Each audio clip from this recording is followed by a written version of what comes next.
Hi everybody. Hi everyone out there. Welcome to week 6.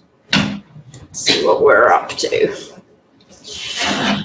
All right, so I really enjoyed the Enron stuff that you guys did. Actually, they were good, solid, basic descriptions of what you found. And we're going to do something a little bit different for your next one, which will include you doing some transcription, and we'll talk about that next week. Okay, but that was good, solid work. At the end of this month, so not yet, you're going to be turning in your annotated bibliography for your final paper. So you want to be thinking about what's going on. One of the reasons that I thought about this now was also because several of you, particularly out online, have said, boy, this stuff is super interesting. And a couple of you have had experiences that you might want to look at the literature. Austin has something about linguistic penalty, and I'll show you these things in a minute. Anyway, my point is that it's time for you to start thinking about what you might want to do, okay? And so just as a reminder, I'm not going to read through this. This is all on your syllabus.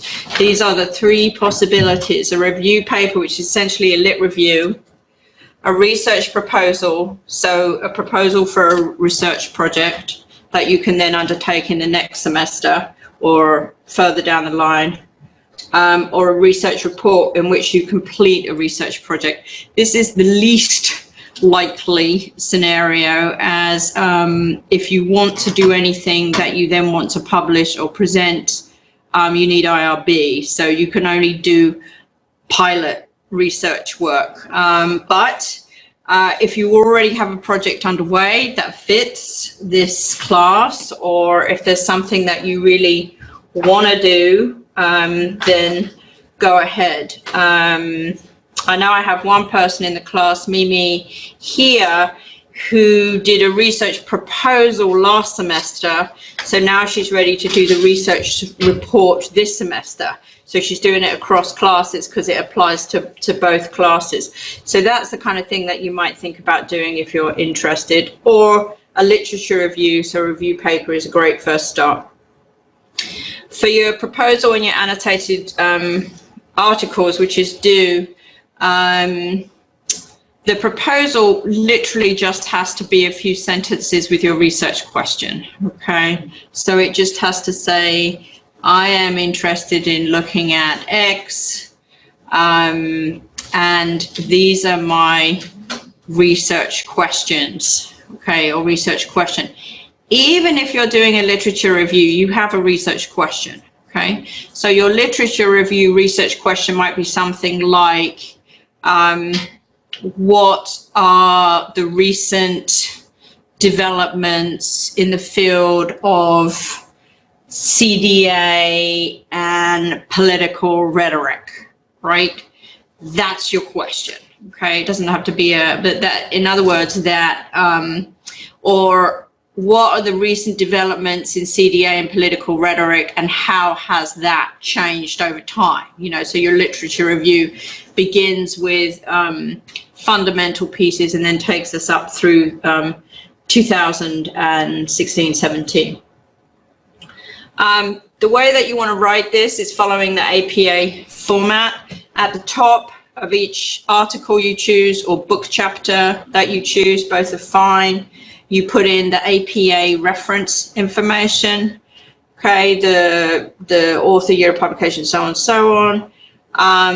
Then you want to look at doing a brief paragraph that covers the purpose and research question, information methodology, results and findings. And then at the end of that paragraph, you want to include this, your evaluation of the study as it applies to the research question you are addressing in your proposal, okay?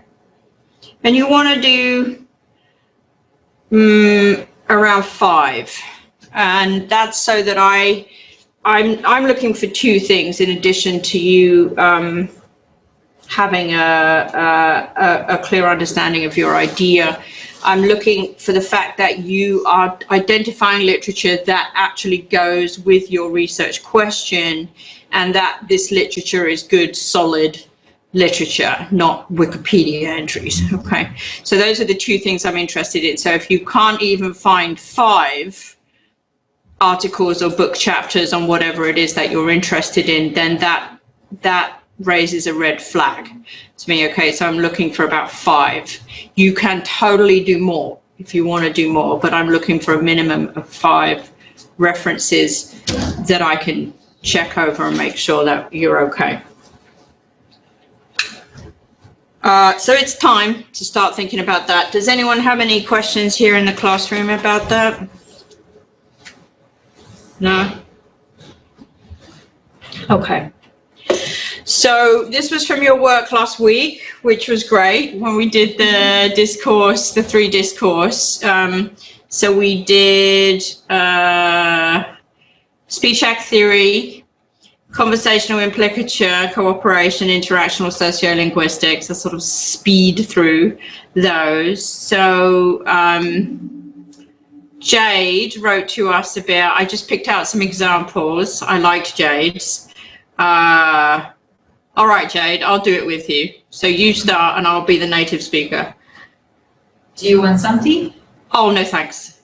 Are you sure? Yeah. Is the new tea that they say it helps you relax super good? You know, I really don't drink tea in the evening. Okay, do you want water? Yeah, right. Okay. So this talk to us about this, Jade. What's going on? So we have this concept which is called Taro. Okay, so it is supposed like you as a guest. So this is what they say about us, that we are super like hospitable, and then like it is so weird if you come to my place and you don't eat anything. Even if you're like super full and stuff, if I offer something, I have to offer, and I have to make super sure that, okay, so like you don't want anything, because like, and then the way that I offer, I have to just say it several times. So sometimes I just ask you directly, do you want some things? Do you want this? Do you want that? And in order to make sure I'm not going to use the direct question again, I am forming like sort of like, you know, sort of try to advertise it. Like, right. It's so good, you know. Right. Have you ever tried this? This is the new, like, for example, things that this shop is selling. Right. It's good, it's relaxing, it's like something like I actually provide a lot of explanation about it to make sure, and then when you say, oh, you know what, like I have allergy. Yeah. Right. Oh, I'm so sorry. Then I start apologizing. Right. So how tell us the name of that principle again? So this is Taro. And does it translate into anything? No, but there are so many actually articles about it. So Oh. it's like a big thing. So It's a big cultural thing. Yeah, Oh. it is like all over, like it's everywhere in different parts of the, like different speech acts you can see, like, you know, even in requests, I have to, like, you know, what I said about the request, so we tend to be super like polite, like over polite, using excessive politeness markers, like we provide stories before and after, you know, we have to just, you know, sort of justify why we're asking and why you are the only person that you can like. That you can, right. You're the only person that can fulfill this. Right. Well, that was super interesting for me. Nana, this was one of my favorites. During my PDO, pre-departure orientation for Fulbright, my Arab fellow Fulbrighters and I were told never approach a baby and the mother. This made us laugh because we all related to each other when seeing babies in public. So talk to us, and so that she realized that this was something. So tell us what happens to mothers and babies in Lebanon.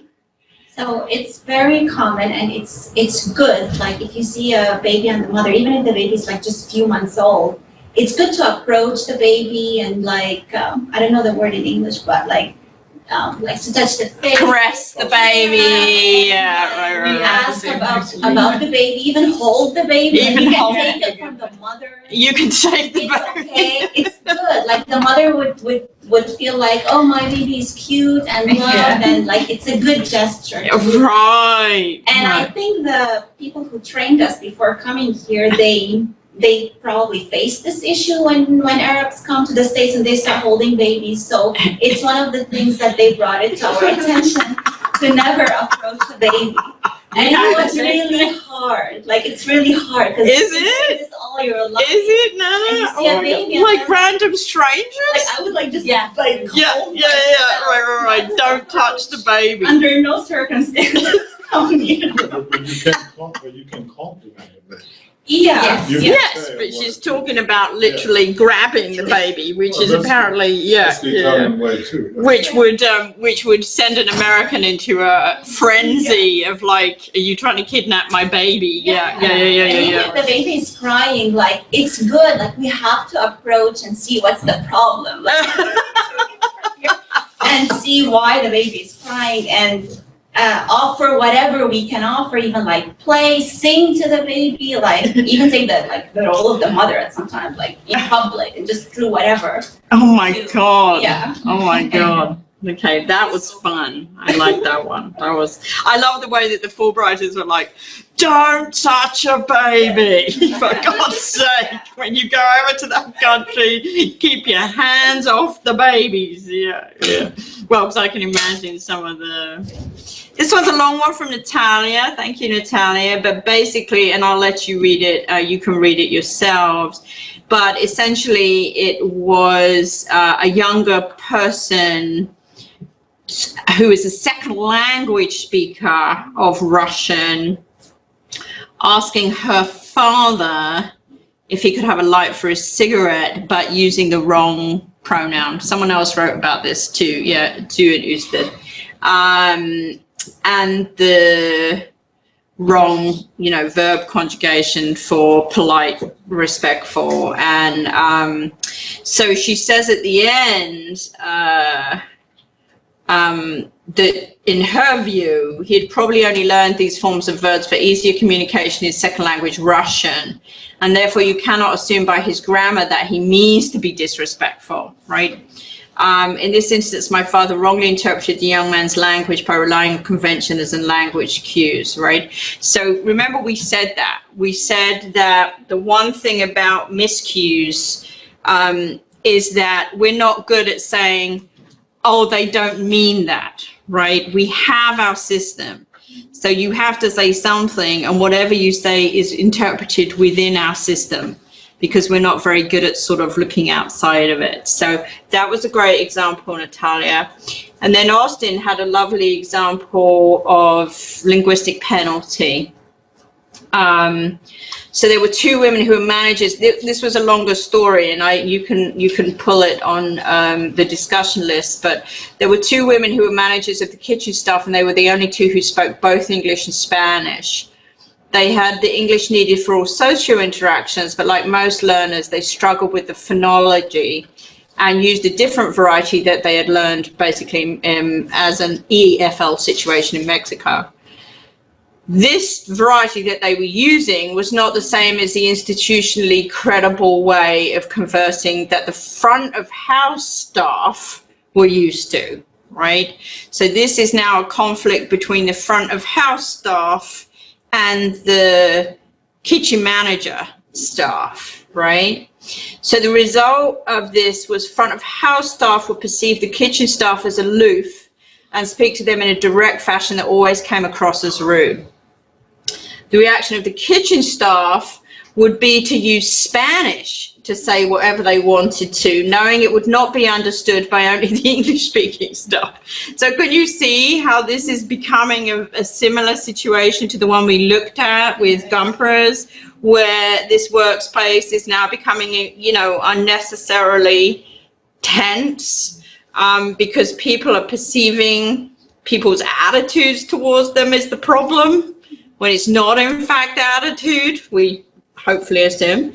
So the inequalities and cultural tensions existed apart from the language due to other factors, which is totally, we talked about SES and other things like that, the socioeconomics and the politics, but the language functioned as a means to reflect and reinforce these tensions in the discourse workplace. And I think that was a lovely example of exactly the kind of thing that we saw. This was a kitchen that Austin worked in, so he had sort of a first-hand look at this. So thank you, Natalia and Austin and everybody else for your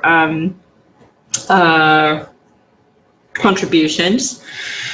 So we did those three. Does anybody have any ongoing questions about, we're going to come back around to some of this stuff, but does anybody have any questions they didn't ask last week or issues that's in class today?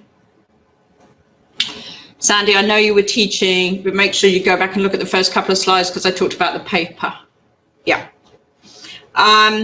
So today we were going to look at persuasive discourse and rhetoric, and this is very close to the poetic stuff that we looked at in chapter 1. And as I said at that time, I know nothing really about this, but I happen to know someone who knows something about this.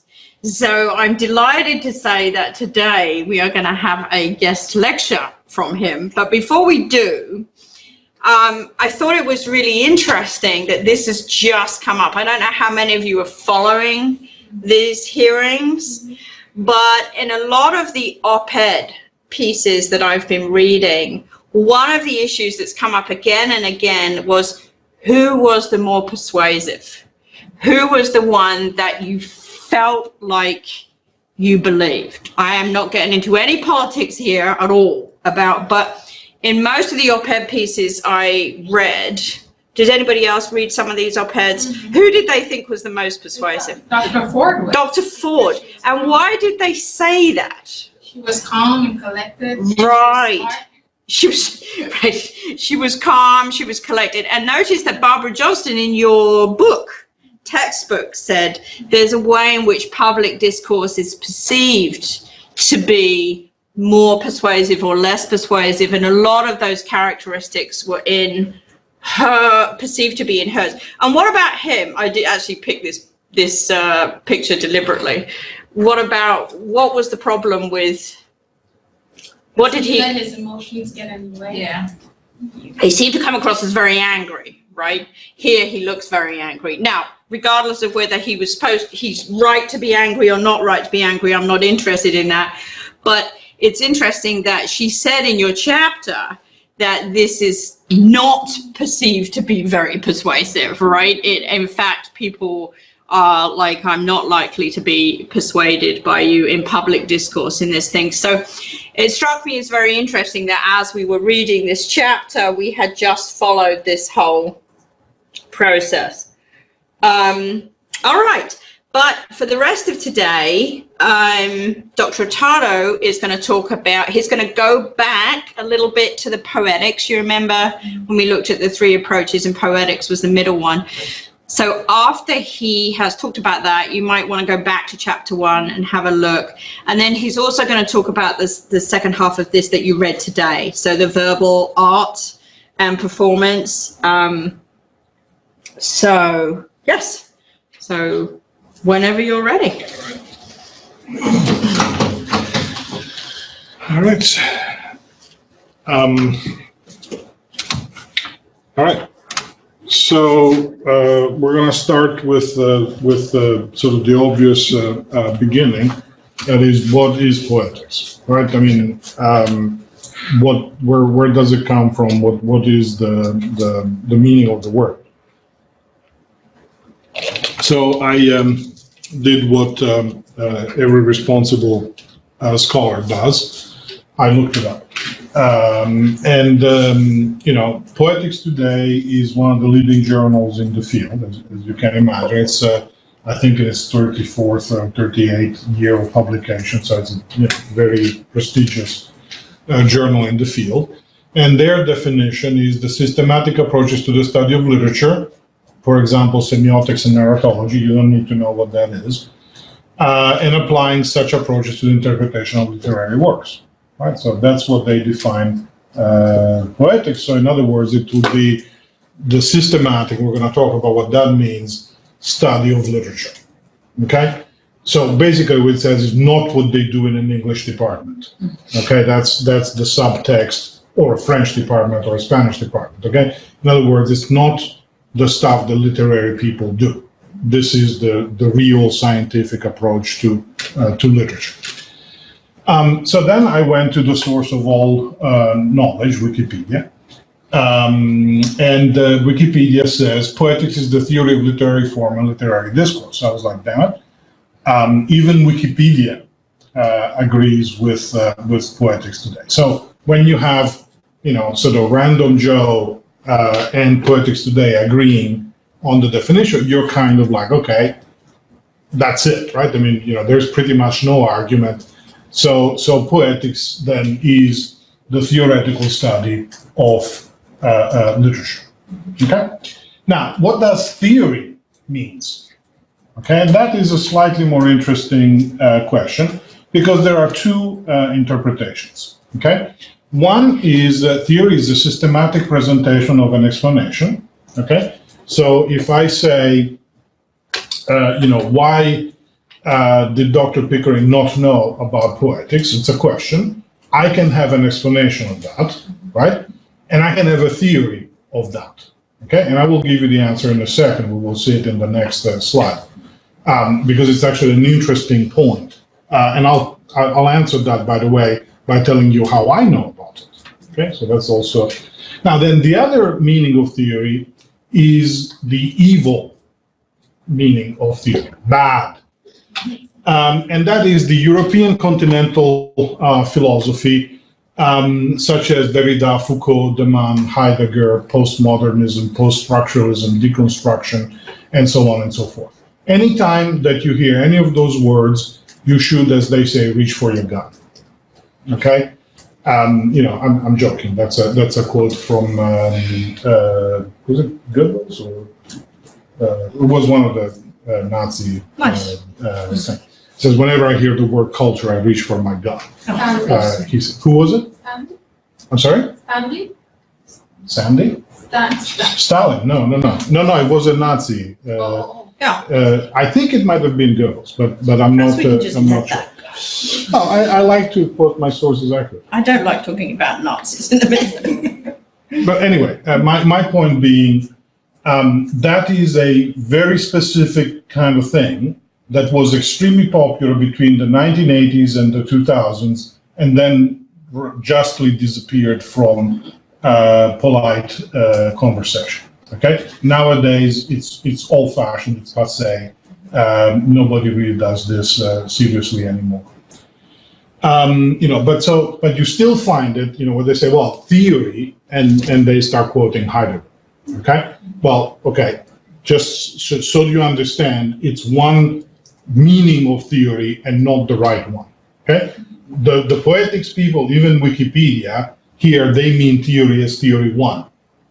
Okay, in other words, a systematic presentation of an approach, a scientific presentation of an approach. Okay, so that's what it is. Now, so you can do poetics with semiotics. You can do it with all sorts of approaches. We are going to focus on linguistic poetics, right? Because this is a linguistics class, right? And you're in a linguistics program. So from within linguistics, you could say, well, it's the application of linguistics, which is the scientific systematic study of language, to the study of literature, right? I mean, so that's fairly straightforward. Now, there's another term that you also might have come across, which is stylistics.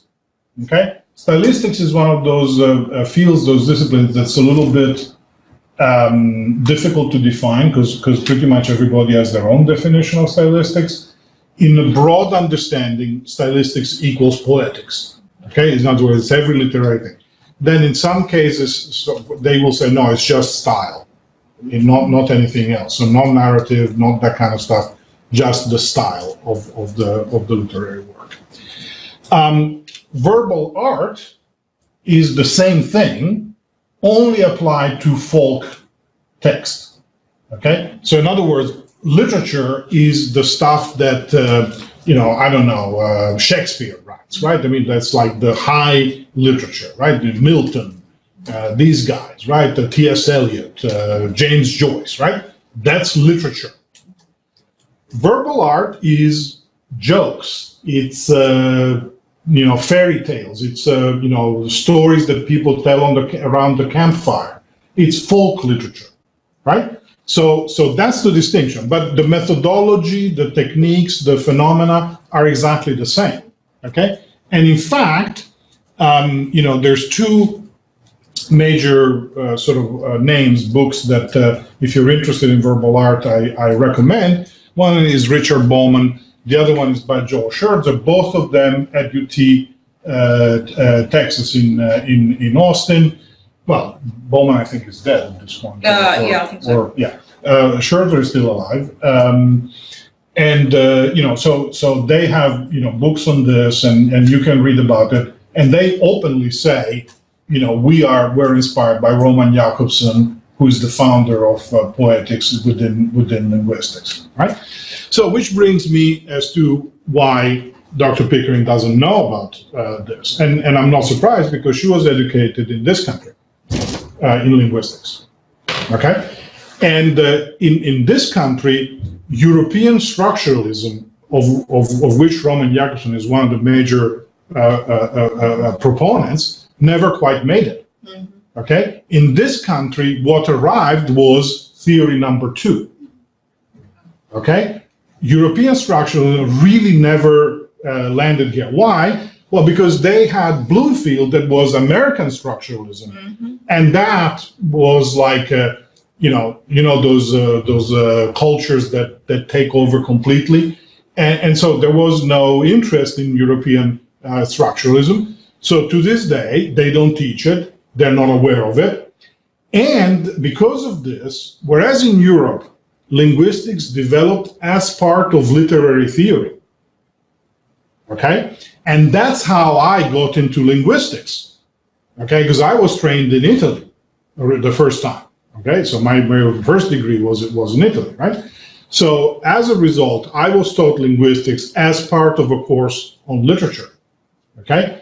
Dr. Pickering was taught linguistics as part of innate linguistics department, they never even looked at literature. The word literature never came up. Okay? So that's why you have this disconnect. Okay? So you understand. So what you're seeing here is a clash of cultures in a sense, because the European approach, linguistics is basically in bed with literature. Hence, they develop poetics, in a major way. In this country, linguistics was like literature. We're not interested. Okay, that's not our thing. It's an artificial use of language. We're not interested. Okay, I mean Bloomfield would have said, no, that's just beyond it's even more remote than what we do. Okay, so that's why you have this disconnect. Okay, and probably most people might not be even aware of who Roman Jakobson was and what he did. But in Europe, he is a gigantic figure on the level of Noam Chomsky. In fact, just to give you an idea, this is my personal bias, but Jakobson died in 1982. Okay, at that point I was already doing linguistics. I know it's difficult to imagine, but I was. Before 92, I would say Jakobson is the greatest living linguist. After he died, I started saying Noam Chomsky is the greatest living linguist. Okay, so at that level. Okay, and I stand by that assessment, by the way. Okay, because Chomsky himself was influenced by Jakobson in his work on phonology. Okay, so we're talking about like serious, massive intellectual contribution. In fact, Jakobson founded 2 schools of linguistics, not one. He was part of the Moscow school, and then he moved to Prague in the Czechoslovakia at the time, and then he was one of the founders of the Prague school, and then during World War II, he escaped from the Nazis and took a boat and came to this country, and then he spent the rest of his career in this country, as many other immigrants from Europe did. He was really, somebody, a polymath, somebody who had interest in so many areas. He was a phonologist. He was interested in literature. He was interested in language acquisition. He was interested in folklore. It's like, he really was interested into anything. Jakobson said, he said it in Latin, I'm going to translate it for you. His motto was, I am a linguist. I do not think that anything that is linguistic is alien to me. Okay, in other words, language in any form interests me. Okay, and by the way, when you're interviewing for jobs, do not quote this in Latin in this country. That is not a good idea. I did that on my first job interview. They still gave me the job. I was the only candidate. They were desperate. I was interviewing on December 23rd, and this job started on January 5th or 6th. So they were desperate. So they were like, we'll hire you anyway. The hell were you saying? Anyway, but so major figure. And even though you may have never heard of him, okay, but still, look him up on Wikipedia. So what we're interested here is an essay that he wrote in 1960. It appeared originally in 1960 and has been enormously influential. And the title is Linguistics and Poetics, so it's fairly relevant. Now, in order to understand his main thesis in this essay, we need to understand his model of language and of the function of language, okay? That is normally, if I ask you, I say, Nana, what's the function of language? What do we use language for? To send messages, conveying. To send messages, right? To communicate, right? That's okay. Well, Jakobson says true, but too simple. In fact, he says there are 6 functions of language, okay? Each of which is tied to a different aspect of the communicative situation, right? So that picture there is the communicative situation. There is a sender, that's the person who's encoding the message. There is the message itself, whatever sounds you're producing, right? I mean, let's assume spoken language for simplicity, but it could be written, it could be whatever, right? And we'll talk about that. And then there is, of course, a receiver. If I am talking to myself, in the morning in the front of the mirror, as I do every morning, I say, boy, you're good looking, so yeah. That's my morning routine. Then I turn on the light, I'm like, oh my God. So there has to be a receiver, okay? That you cannot, if you're just talking to yourself, it's not really use of language, it's parasitic. You have to be talking to somebody, okay? So if I'm talking to Nan, I'm saying, hey, how are you? Right, so I'm talking to her, right? So there has to be a receiver, okay?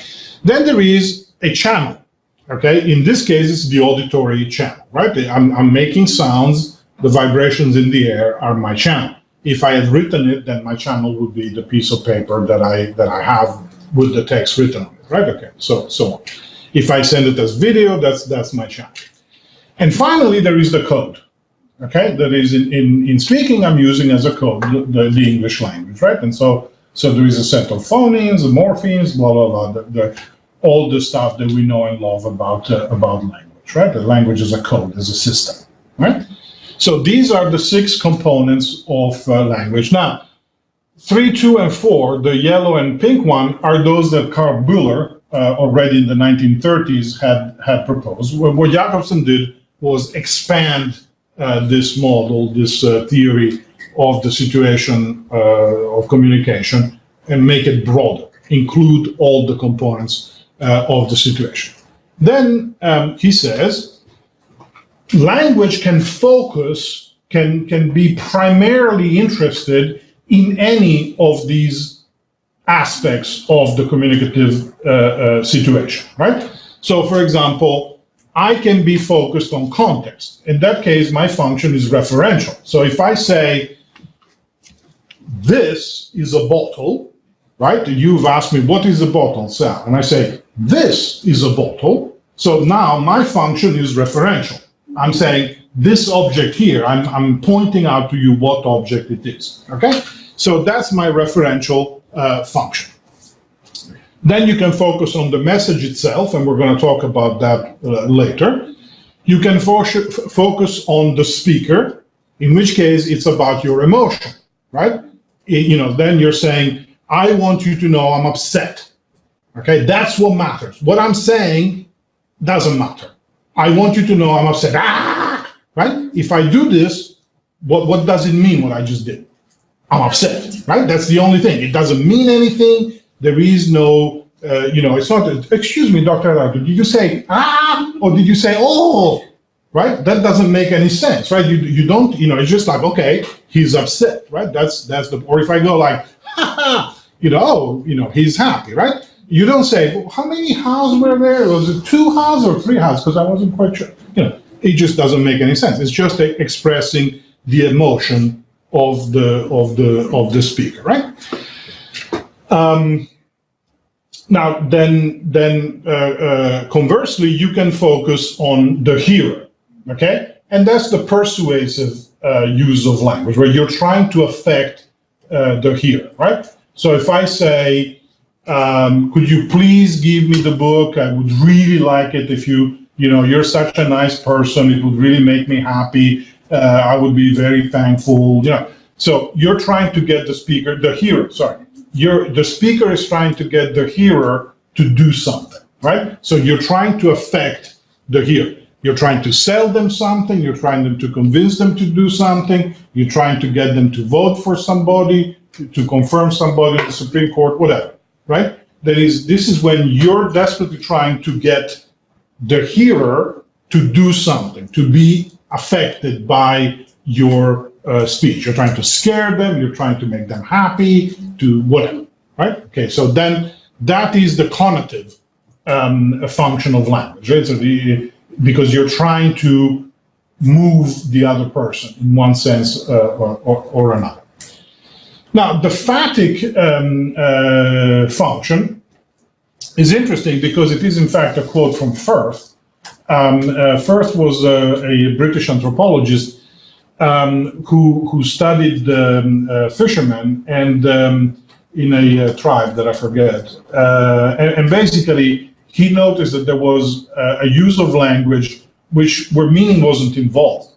The purpose of the use of language was just to make sure that everybody was there and happy and doing fine, etc. Right? So the best example I can give you of this is when you're in an elevator and there's somebody that you don't know and it's embarrassing because you're in a pretty closed environment, and so you're going to say something like, "Nice weather we're having," and the guy says, "Yeah, mm-hmm." Does it matter if the weather is really nice weather? No. The purpose is just to say, "I'm not going to kill you. Please don't kill me." Mm-hmm. Right? That's the phatic function of language. It's just like, I'm checking, or you cross somebody on campus says, "Hey, how are you?" And the other person says, "Hey, how are you?" What the hell just happened? I asked you how you were, and you asked me how I was. Nobody answered, and we kept going. That's phatic communication, right? It's just like, okay, I'm aware of you, you're aware of me. That's it. We don't need to go any further than that. I don't want to talk to you. Okay, so that's phatic communication. Then there's metalinguistic communication, and that's when you're saying, did you say bottle? Okay, is that what you just said? Did you mean to say this? So in other words, you're questioning the code itself, right? So that's the metalinguistic function. So as I said, what we're interested in is this one, okay? That is the focus in which the function, the focus of the communicative situation is on the message itself, okay? And that is the aesthetic or poetic use of language. And this is the definition that Jacobson gives, and you can memorize it. It's really important. It's dense. I give you that, and that's what we're going to do for the rest of the lecture, is explain what that means.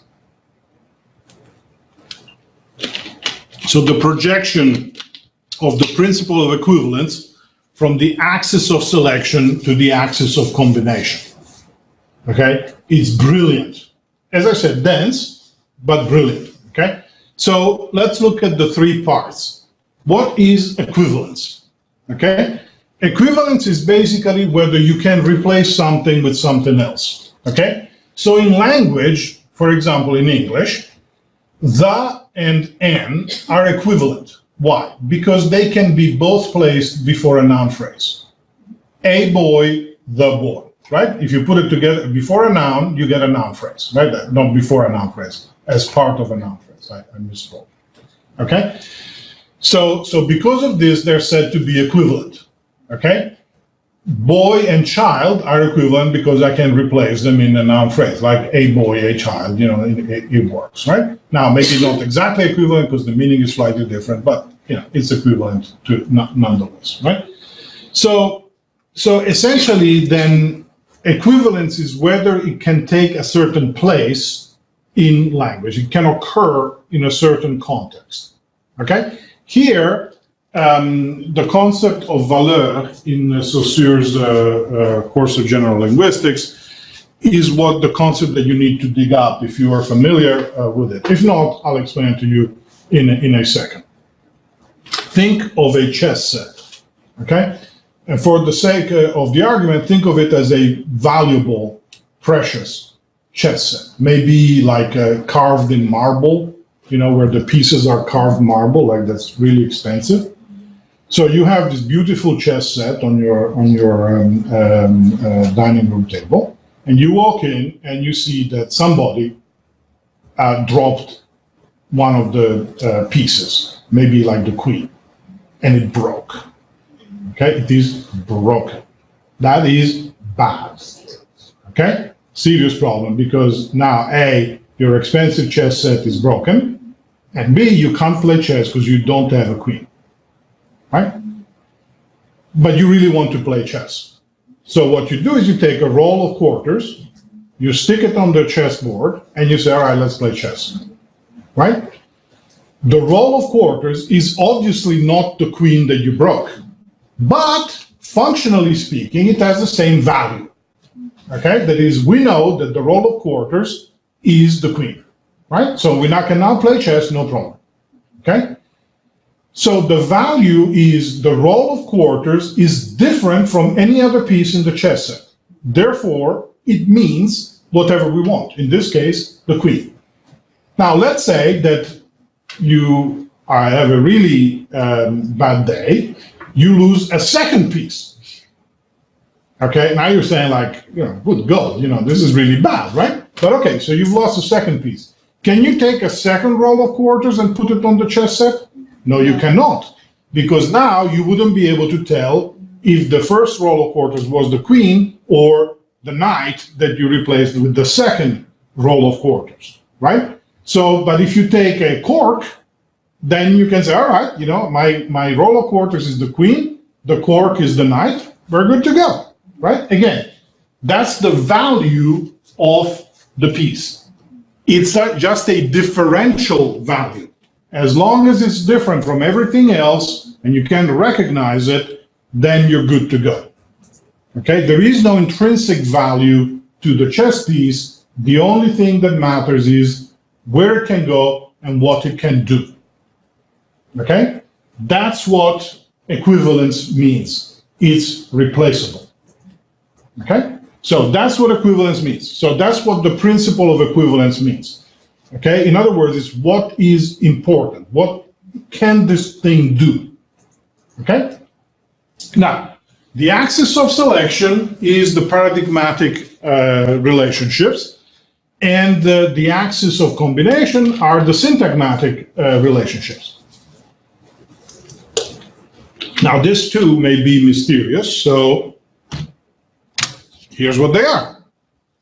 And again, we're in Saussure's course of general linguistics here. This is a picture from the cours, which was published in 1916, by the way, by his students. He died 3 years before, but then the students sort of took the notes from various times that he taught the course and put it together. So here he's talking about the paradigmatic, what he calls associative relations. Okay, So the word that he uses is enseignement, teaching, okay? And he has all the forms of the verb enseigner, right? So they are in part of the paradigm. All the synonyms of enseignement, so apprentissage, éducation, and so on and so forth. These are the synonyms of the word. All the words that end in ma, and which therefore are the action of, it's a morpheme, right? And then the words that rhyme with it, okay? That is clément, has nothing to do either meaning-wise or morphologically, but it sounds like it. Okay? So these are the paradigmatic relations that the word enseignement has within the lexicon of French. Okay? So there are all the connections, all the places that it's part of the system. Okay? All the forms of the verb enseigner, all the forms that mean education, teaching, learning, all of that, all the forms that share the morpheme ma, and all the words that sound like or end like ma. Okay? Yes? So in order to have or say that a word has paradigmatic relation, I have to do all of the different categories, or by doing one is already called or considered a relation? Yeah. So you can say, I'm only interested in the rhyming relation. Right? So that's a paradigmatic relation, right? You don't need to consider all of them, right? Each and every one of them is a paradigmatic relation. This is just all of them that you can have. And there's probably maybe others as well. I mean, I don't know that Saussure meant this to be an exhaustive list. Probably not, in fact, I would argue. Okay? So then the paradigm. And if you studied any ancient language like Latin or Greek or sort of like an old-fashioned teaching of they gave you the paradigms of the verbs. It was all the forms of the verb. Amo, amas, amat, amamus, amatis, amant. Okay, that was the paradigm. The present first. That was the present, indicative, active. Of the verb amo, right? Okay, so then you had amabo, amabis, and so on and so forth, right? So you had all and these were these charts. That was the paradigm of the verb, that you had to memorize. Fun times, let me tell you. All right, so here's a different way of looking at it. So the syntagm is the development of the sentence in linearity, right? Along the linearity of the sun. The man got on a bus, right? That's the development, the linear development. That's the syntagmatic. The paradigmatic is, here you could choose between a and the. Here you could have chosen between cat, dog, man, any noun is good. Here you could have picked any verb. Here you could have picked any preposition. Here again, any article. And here again, any noun. Okay, so in a sense, you can say the paradigm is a vertical relationship and the syntagm is a horizontal relationship. It's a metaphor, obviously. Okay? Okay, so now let's go back for a second to the definition of poetics. So, projection of the principle of equivalence, in other words, meaningfulness, right? What matters, from the axis of selection, the paradigm, to the syntagm. What could that mean? Well, here you go. So, Roman Jakobson published, I forget in which year, I think in '63, with Claude Lévi-Strauss, who was one of the founders of structuralism in anthropology in France, an analysis of a poem by Charles Baudelaire, one of the greatest poets of the French language. And the title of the poem is Les Chats, which means the cats. Okay? Now, here is the first stanza of the poem, in French, of course.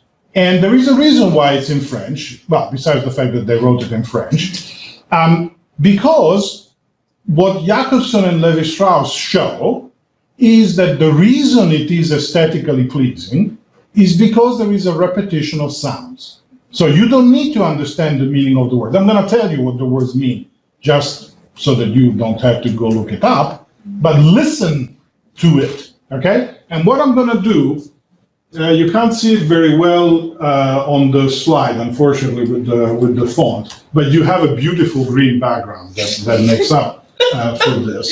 It's upset that I put it Courtesy into my, of Dr. Pickering.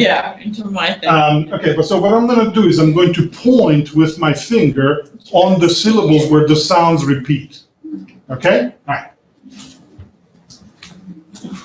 Les amoureux fervents et les savants austères aiment également dans leur mûre saison les chats puissants et doux, orgueil de la maison, qui comme eux sont frileux et comme eux sédentaires. En. Okay? So there is repetition of the and the en sounds, right?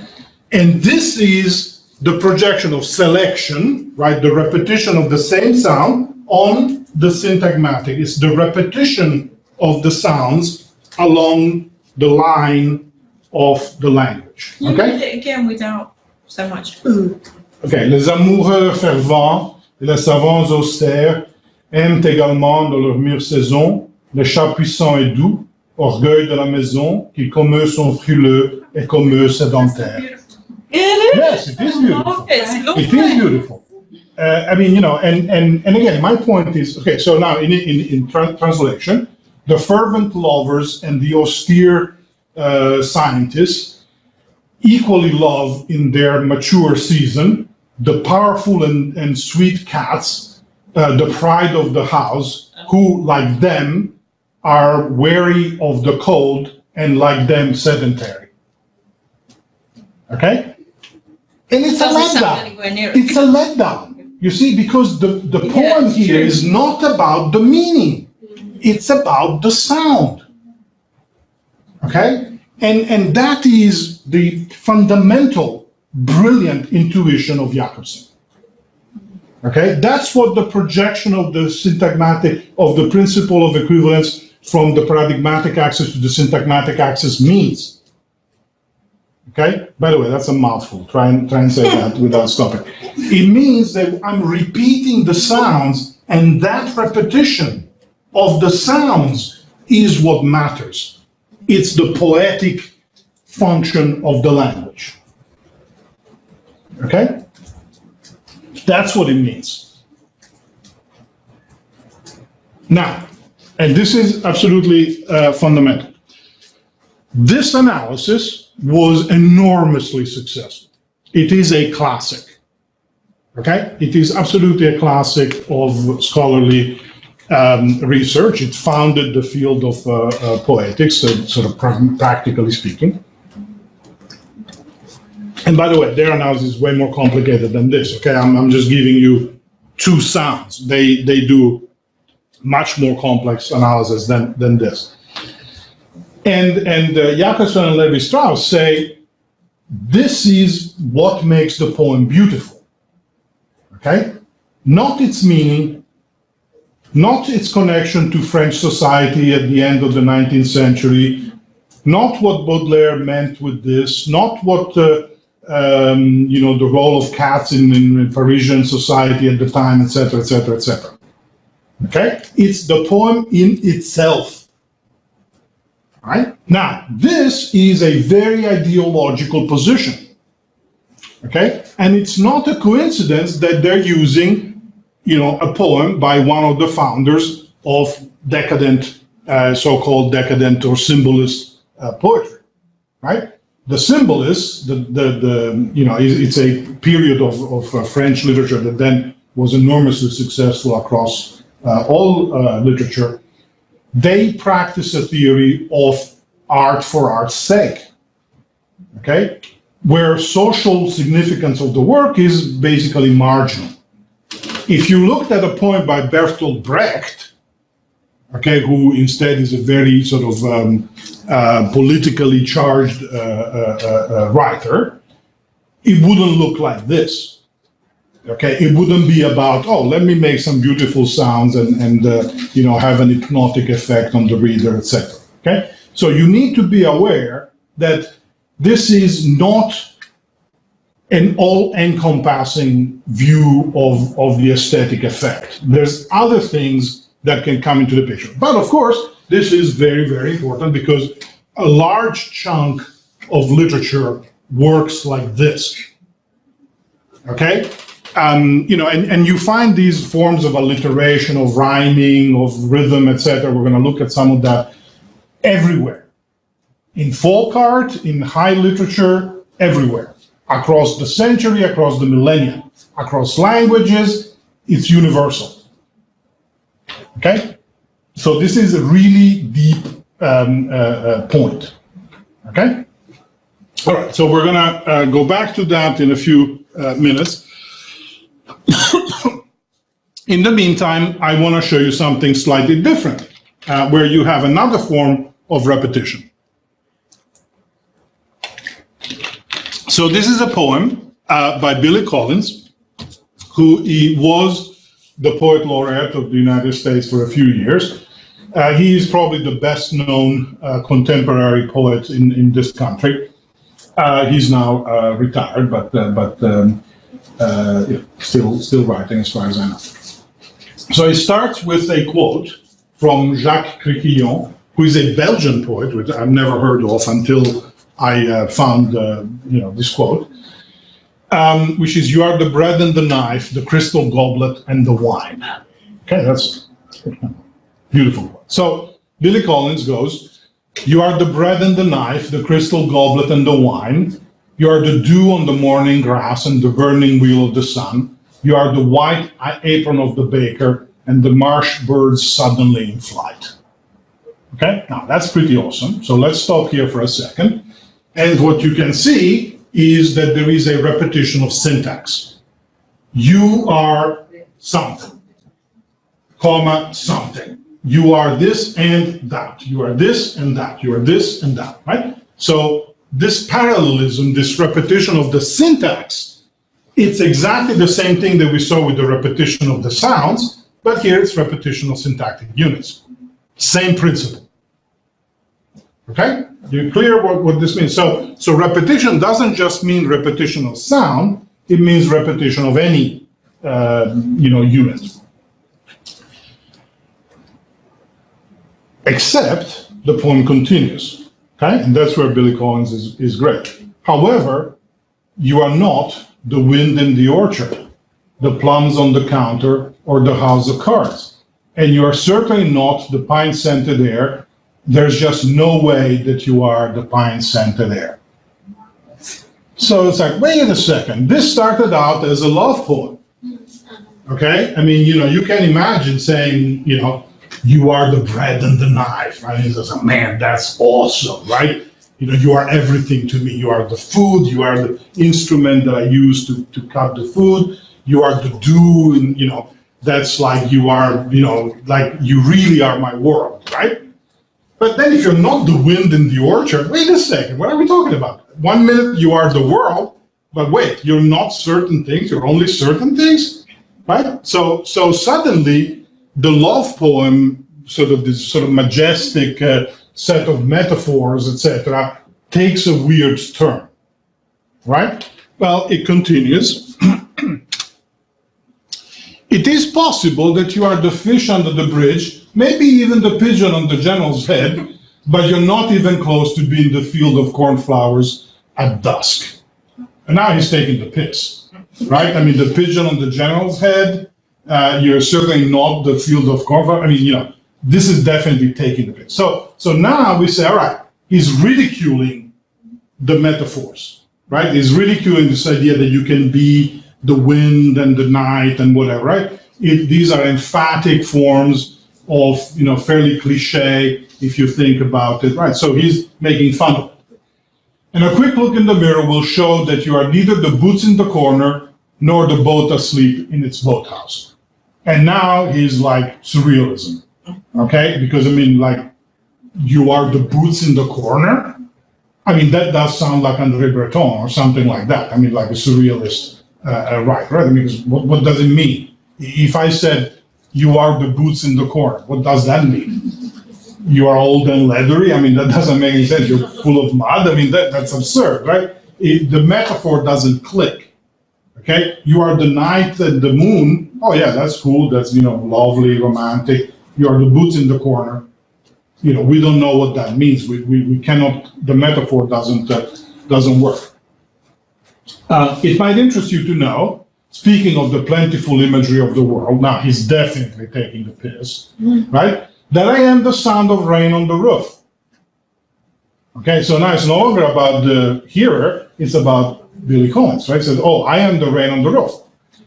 I also happen to be the shooting star, the evening paper blown down an alley, and the basket of chestnuts on the kitchen table. I am also the moon in the trees and the blind woman's teacup.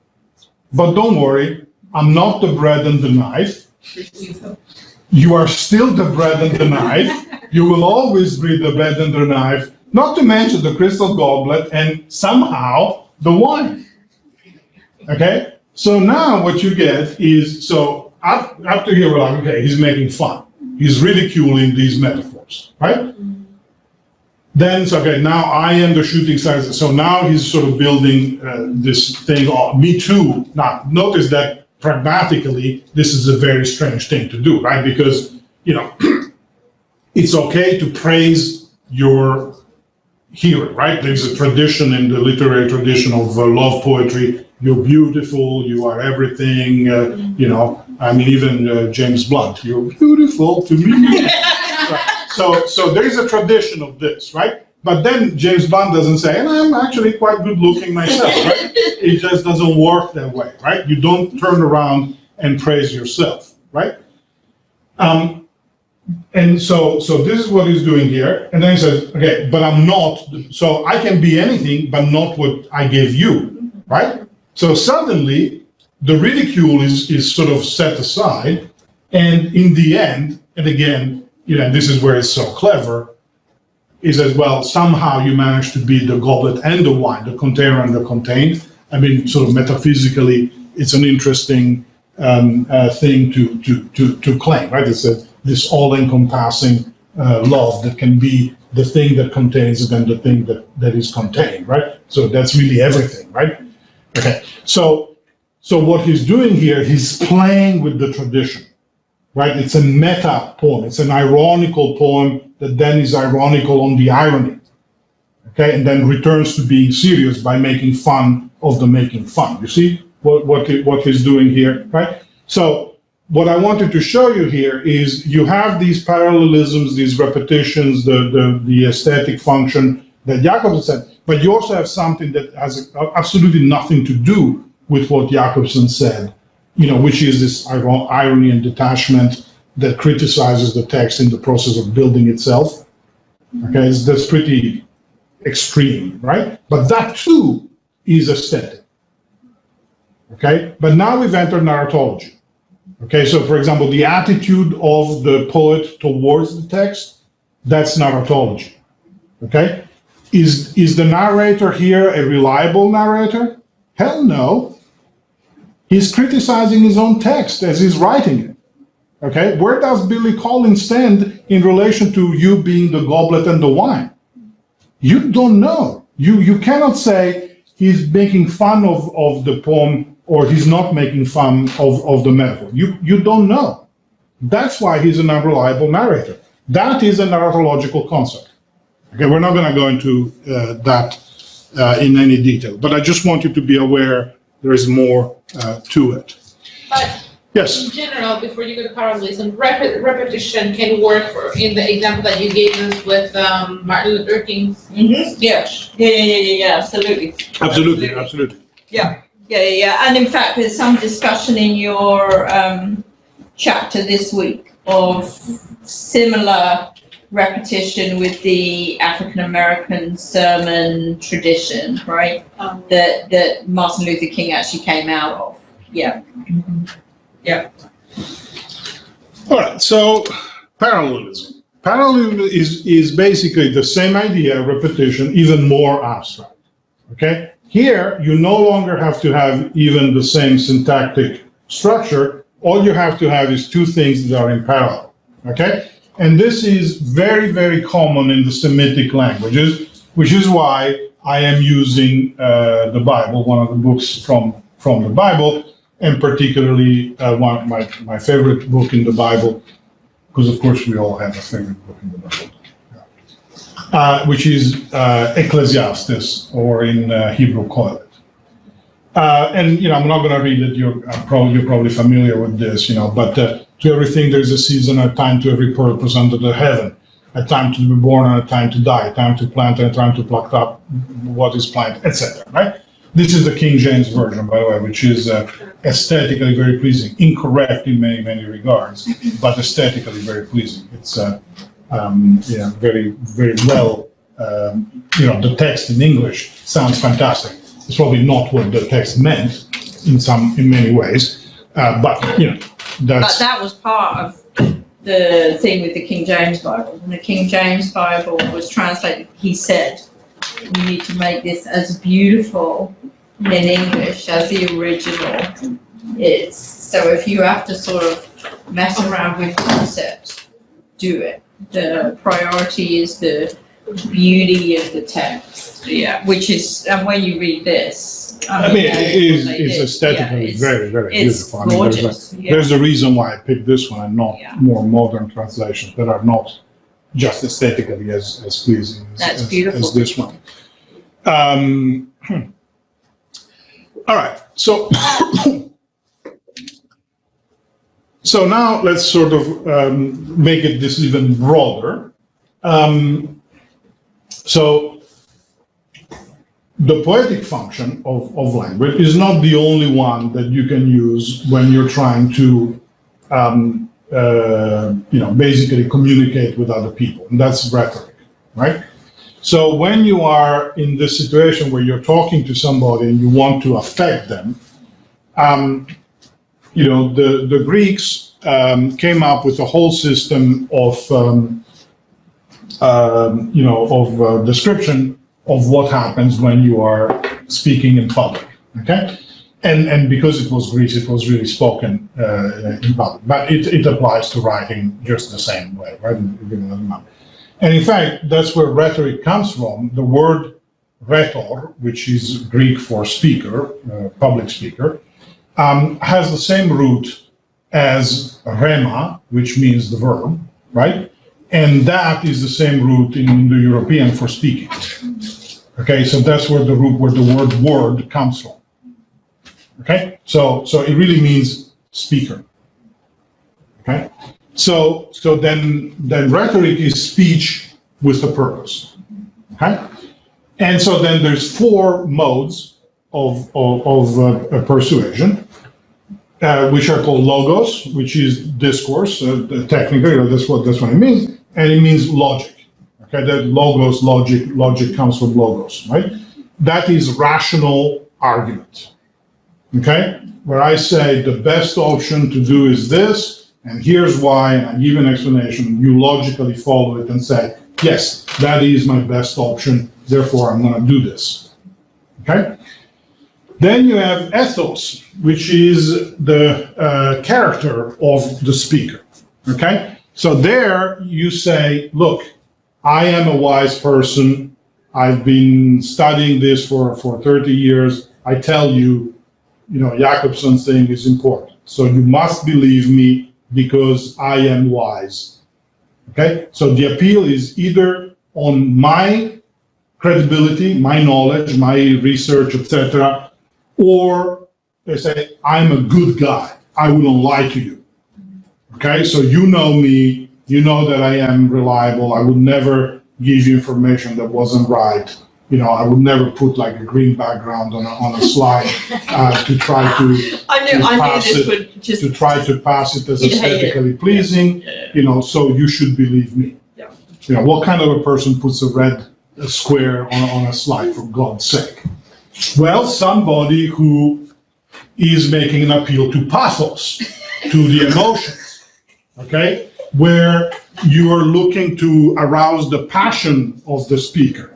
Okay, that's the word pathetic comes from there. Right? If I say, "Oh, poor me, I I'm about to die and I'm old and sad and tired, believe me when I tell you that Jacobson is right. Just do it for me because I'm sick and tired and so on. So please just do it.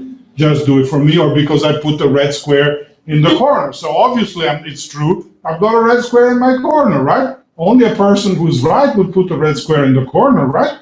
You couldn't do that otherwise, right? So the red square has got no meaning whatsoever. So why the hell is it there for?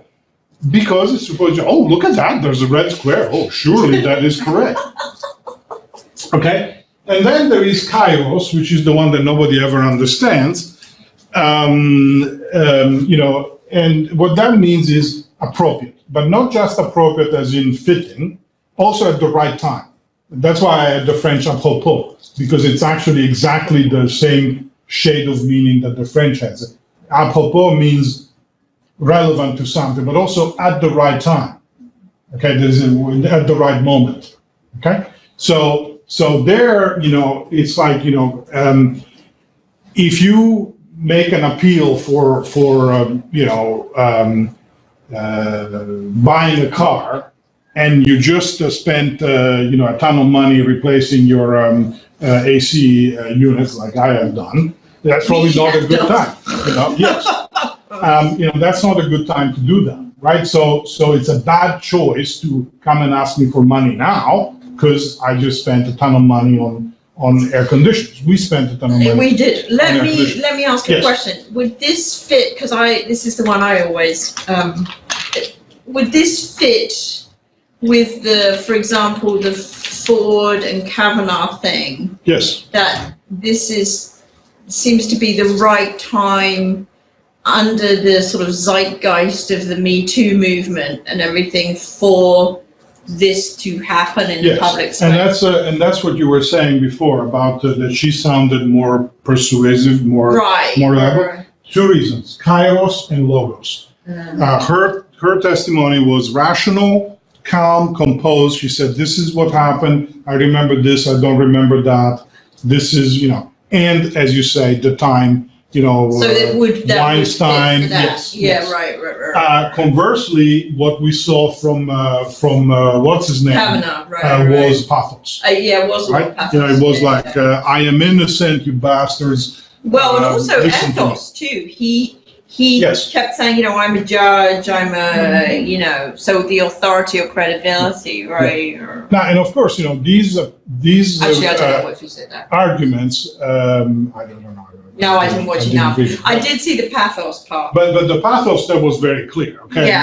Now the thing with this is that, with the exception of the logos, they're all very dangerous. Okay, because an appeal to passion is extremely dangerous because you're not thinking with your head when you follow the passion. Right? If somebody says, "Look, do it for me. I deserve this. Please make me happy." You're doing it because the person is pathetic, not because you think it's a good thing, right? It's like when a beggar comes and says, "Give me $1 for a sandwich because I'm hungry." You're like, "Oh, poor guy. Here's $1." You turn around and he goes and gets himself a beer, right? You say, "Wait a second, I was happy," right? So what do you do? Okay, well, a friend of mine says, "Come with me," buys him the sandwich and gives it to him, and I was like, "Oh, that's clever." Because it solves the problem of panhandling. You're right, no, I'm not going to give you any money. You're hungry, here's a sandwich. You need shoes, here's a pair of shoes. And by the way, did you know that you can order them on Amazon? They'll deliver them to the beggar? Yes. I saw a video on YouTube. I was like, okay, either it's a completely made-up thing. Call them homeless. Well, homeless people, whatever. I grew up in a society where we had beggars. That has a horrible connotation in this country. You just call them homeless people. People temporarily monetarily change. Challenge. There you go. Wow. People who are temporarily monetarily challenged. Well, as I think Mark Twain said, in this country, America, there are no poor people. Only millionaires who are temporarily incapacitated money-wise. There you go. Perfect. So, yeah. Perfect. All right. Anyway, so my point is, besides a logical argument, the other ones, the Greeks would say, don't do that because it's dangerous. You know, you're going down on a slippery slope. All right. So remember I said, wrapping things up, that the same linguistic resources that are used for high literature, the symbolists, that kind of stuff, are also used by all languages in all cultures universally. Is the same thing. You get repetition, you get parallelism, you get the projection of the paradigmatic axis on the syntagmatic axis. Okay, in other words, you make selections based on what occurs in the category. You repeat that thing along the line of the text. Why? Well, because we enjoy it. That's it. It's a very fundamental thing that's hardwired in our genetics. I mean, this is something that all humans everywhere enjoy rhythm. Okay, that's what music is, by the way. Okay, so we like things that repeat. One of the things that Jacobson analyzes is the slogan that was in the 1950s. I like Ike.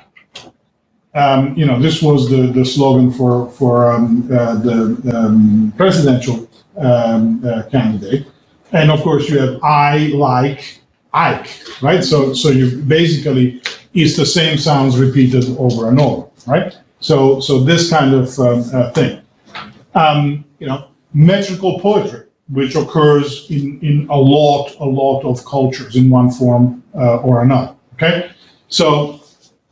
Here I gave you an example. A dactyl is basically a stressed long syllable followed by two unstressed syllables, right?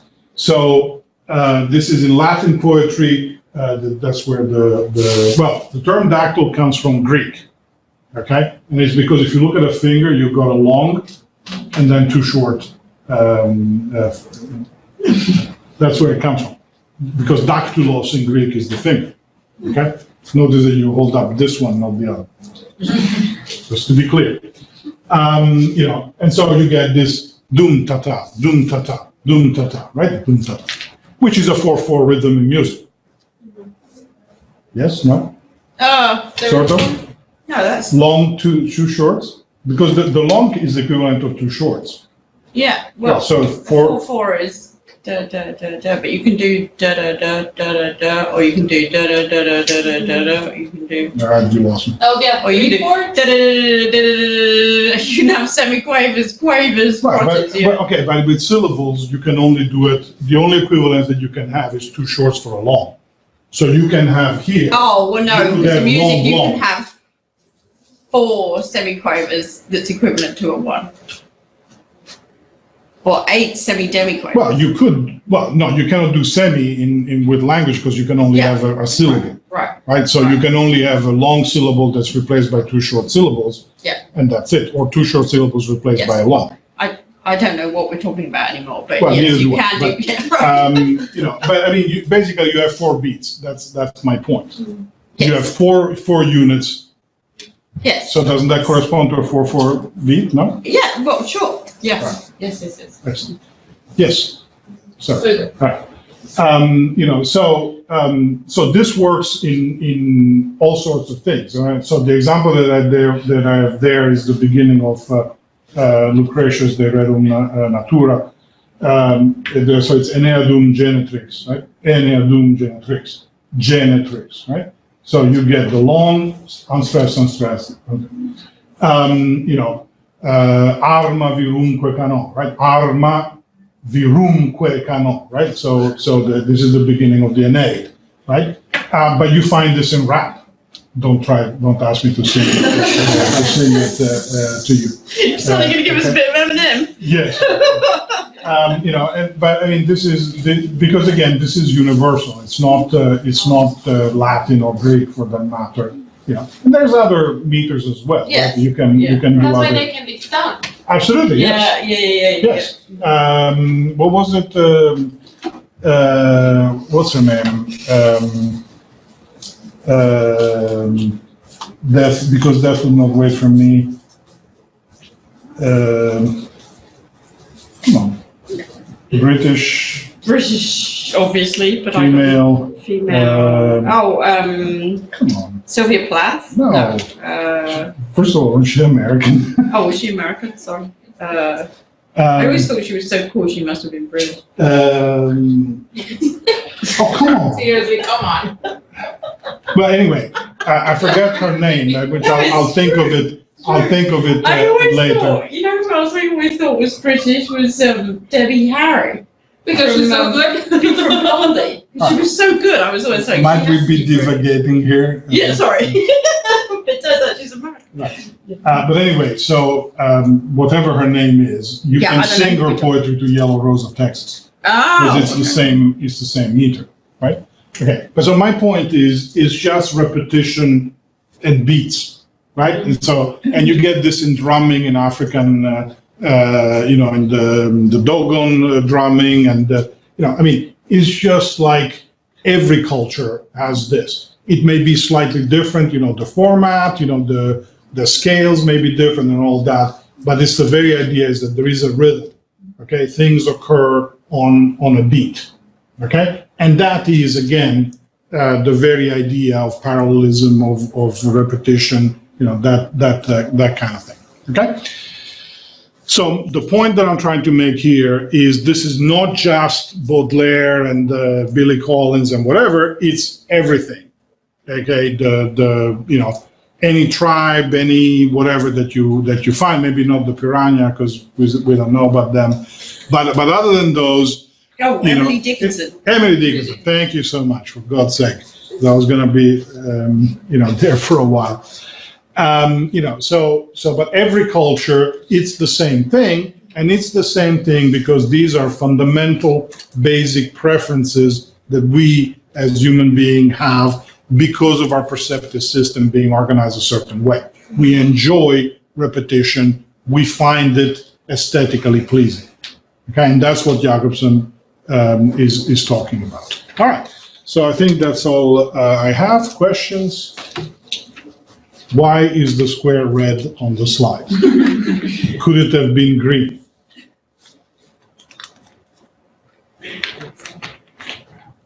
I knew you'd hate it. I know. That's why I did it. I know. Yes. So this applies poetry only, not prose. Well, okay, that depends too. For example, there's. No, prose is too. Yeah. Sorry. Would you like to answer, Dr. No. Pickering? So it depends, right? So, for example, there is a famous example in Italian literature, Manzoni, who's like one of the greatest novelists in Italian literature, and not recognized as much as it should outside of Italian literature. But as novels go, he's incredible. I mean, one of the greatest writers I've ever read in any literature. Some of his prose, it is exactly in verses that you can scan them, and they could be in a sonnet, and they would be exactly right. Okay, so it's very, very well organized, like that. Now, you will get parallelisms, you will get that kind of thing, but generally speaking, prose is less organized than poetry. There's less of an aesthetic effect because it tends to be spread out a lot more. It tends to be more about the ideas than about the form. Not always, because some prose, is very, very well written. If you take, for example, give me a second as I'm going to think of it. Oscar Wilde, Portrait of Dorian Gray, it's extremely well written. Okay, if you look at James Joyce, it's like, it's like really, really. It's an art form. The writing itself is an art form. On the other side, if you take somebody like Hemingway, Hemingway has a different kind of sophistication where his writing is as bare as possible. There's very few adjectives, there's very few, so the sentences are short, etc. And that also gives you an aesthetic, it's an aesthetic in itself, right? It's like a minimalism in painting, right? So So you can manipulate the language there as well, right? But it's less concentrated. In a sonnet, you have 12 lines to do everything, right? You've got to tell a story, create an emotion, and you have 12 lines. A novel, you have, 250 pages, right? So you have a lot more space to do it.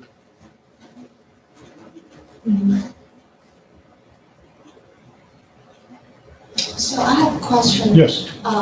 It's not like related to literature or linguistics, kind of like translation things. Sure. So if we want to translate a poem from one language to another one, so which elements is the first thing we need to consider?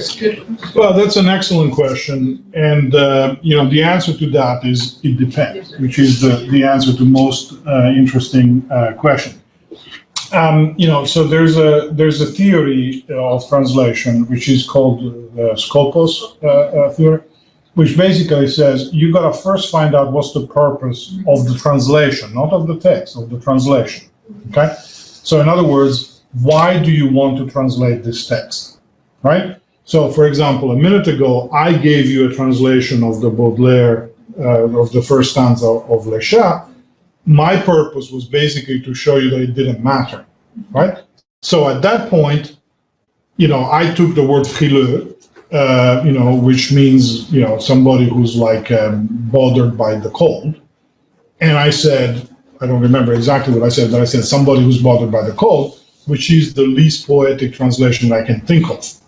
Okay, it is as banal as humanly possible. Why? Because I don't care. Right? I mean, my point there was just to illustrate what does the stanza literally mean, and I don't care because it's all about the sound. Okay?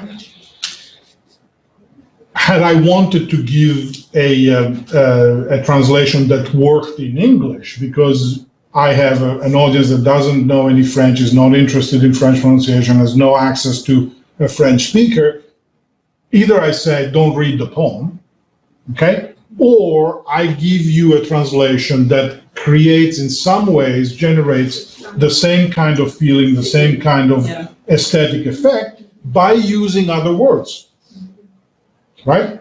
And then I am basically writing a new piece of poetry that just happens to work the same way, right? The Scopus theory will say, brilliant. If that's your purpose is to do that, go ahead and, call the poem in English, The Dogs, and, and have, the Rottweiler walks around the house and eats the cat.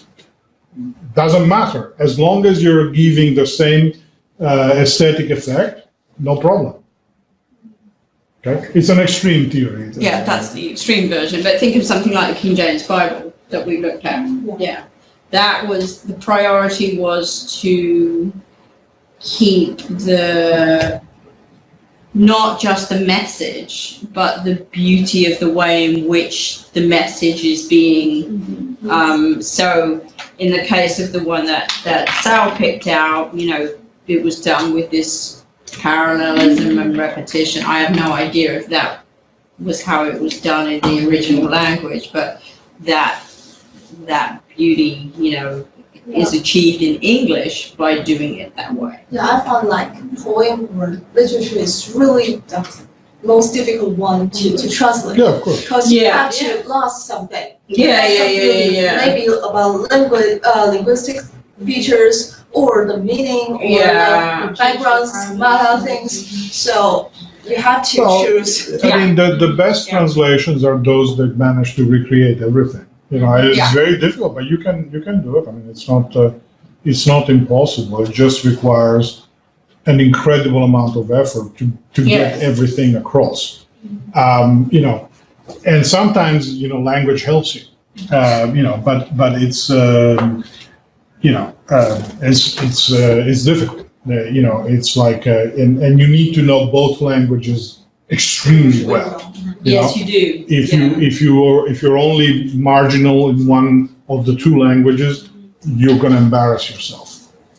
I once came across a translation of an Italian poet whose name is Salvatore Quasimodo, who has a poem about magpies, and it's called "The Magpie on the Orange Trees." Okay, so the last line of the poem is "The magpie laughs black on the orange tree." Okay, and the guy translated the in English, "The magpie laughs black on the orange."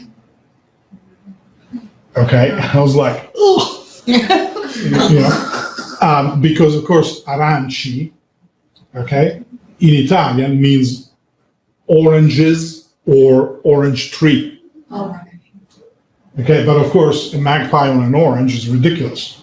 Okay, in a tree, yeah, that makes perfect sense, right? So unfortunately, you know, and orange is arancia. Yeah, okay, so his Italian must have been limited because he fell for the thing.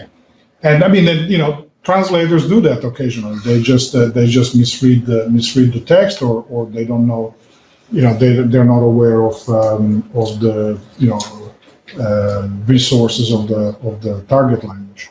So it's very difficult. One day I'll teach a course on translational poetry. That would be really cool. Yeah. Yeah, and thank you so much for coming in, because I really, you know, this is your gig, and I really enjoyed that. Well, so to go back to what I said at the beginning, my first degree technically was in French literature. You know, so technically I'm a French literature teacher, right? So I started doing French literature. I studied the symbolists and so on and so forth. That was my thing. And then in my second year, I had to take a linguistics course. And I was like, all right, you know, I like this linguistics thing. So I ended up doing a dissertation in linguistics. And then, you know, I decided that that's what I wanted to do. But, you know, I came to it through literature, okay, which is why I know this stuff, you know, because this was my bread and butter for a very, very long time, okay? And then I came to this country, and people are like, Jacobson? Who? I'm like, dear God. Can you flick to the next slide? So All right. here's your reading post for this week. There's a discussion question on page 96. It's asking you to to see what happens at a meeting, and to see if people use emotional, so pathos, I guess. So if you're not meeting this week, think back on your own. You know, if you're not actually in a meeting where you can watch people and how they behave specifically, you can think back on your experience, or you can talk about watching the Kavanaugh Ford hearing, if there's certainly a lot of emotion in that. So, you know, just anything that's relevant in a response to that discussion question. Okay. We are done. Thank you very much, everybody. It's great.